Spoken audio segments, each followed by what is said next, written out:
Hi everyone, and welcome back to my channel. Today, we're taking a look at a rare and special vehicle, a 1964 International Scout.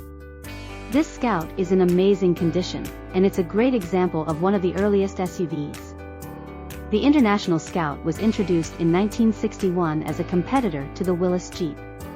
It was powered by a 152 cubic inch inline-4 engine and had a 3-speed manual transmission. The Scout also had 4-wheel drive, which made it a capable off-roader. This particular Scout is in excellent condition.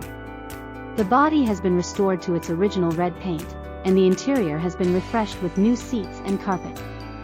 The engine and transmission have also been rebuilt, and the Scout is in perfect running order. This Scout is special because it's one of the earliest examples of the SUV. It's a reminder of a time when SUVs were simple and rugged. It's also a rare survivor, as many Scouts from this era have been lost to rust and neglect. This Scout is currently for sale on Bring a Trailer. The auction is open now, and the bidding is already over $30,000. If you're looking for a unique and special SUV, this Scout is definitely worth considering. Thanks for watching. I hope you enjoyed this video. If you did, please give it a thumbs up and subscribe to my channel for more great content. I hope this is what you were looking for. Let me know if you have any other questions.